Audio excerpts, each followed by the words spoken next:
Hello there, guys. All right. We're back. So, welcome. This is part two of the chapter 13 video.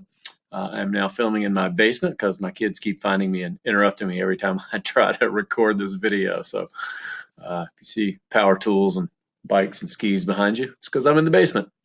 Anyway, here we are. We left off on this slide, which shows you the Fed exercising monetary policy to close a recessionary gap. So, and I didn't explain the end of it very well, so I'll try to get it right. So again, in this panel A, aggregate demand has decreased. So we're down at AD1, we're down at that lower price level and lower level of real GDP. So we're in a recession. So panel B, the Fed buys bonds. So when they buy bonds, they're taking bonds out of people's hands and putting money into your hands. Therefore, you've got money that you can spend, so that increases the money supply. When they do that, they push up the demand and the price for bonds. Panel C shows how they are actually increasing the money supply. So panel C shows the supply and demand for money, and the supply at any given point in time is fixed, but when the Fed buys bonds, they push it out to the right. So they increase the money supply. By doing that, they basically make more money available, so it's got to have a lower price. The price of money is the interest rate, so you see that in panel C. And then the last part of that is that since there's more money out there, more American dollars at least, that makes the exchange rate fall because American dollars basically are cheaper now. So anyone using euros or other currencies can buy more American dollars for their currency. So it also changes the exchange rate, and that will change the net exports component of GDP because all of a sudden it's going to be cheaper for foreigners to buy our goods. So we will have more exports and fewer imports. So anyway, that's the deal there. So closing a recessionary gap and increasing the money supply will increase consumer spending, the C part of GDP. It'll increase investment spending, and it will increase net exports. So that's the idea there. Closing an inflationary gap is kind of the same thing in reverse. If the economy is overheating, we're having inflation. So in panel A, that means aggregate demand has increased up to AD1. The price level is above its natural level, so that's the inflation.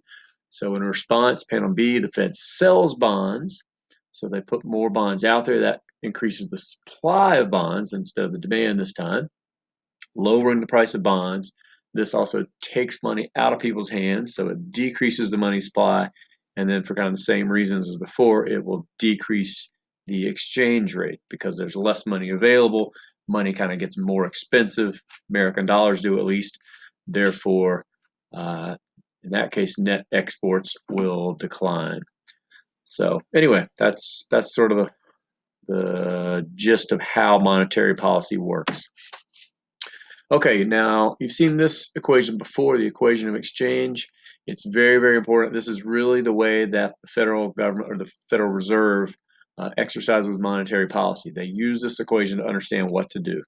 So again, MV equals PY means M is the money supply, the amount of readily spendable money out there. V is the velocity of money, and remember that we assume that's fixed. It doesn't really change much over time. P is the average price level, and real GDP is Y.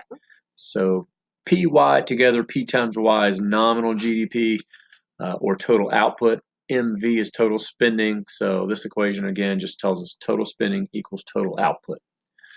On the right, the bar is a little bit out of place, but there's supposed to be a bar over the P indicating that, or over the V, sorry, indicating that velocity is fixed. And remember that this can be rewritten using the percent changes formula there on the right. So that's an easy way to understand it. So, the way the Federal Reserve actually practices monetary policy is they will have a goal in mind, like, hey, we really want inflation to be around 2%. So that means we want about a 2% change in P in this equation. They can measure and know what real GDP is growing. So let's say in this example, real GDP is growing at 3%. So percent change in P plus percent change in Y is 5%. We assume V is fixed, so there's 0% change in V. So it's a very simple math problem to solve there, where the percent change in M must be 5%. So that's literally the way they do it. If they know GDP is growing at 3% and they want a 2% inflation target, they increase the money supply by 5%. That should hit their target. So that's how monetary policy works. Okay, so the pros and cons here. This is I'll show you kind of a similar slide when we talk about fiscal policy. Basically, all the advantages of monetary policy are disadvantages of fiscal policy, and vice versa, at least in a lot of ways. So as far as advantages of monetary policy, the fact that the Fed is independent and not political, I think that's a good thing. That's an advantage. Monetary policy is fast.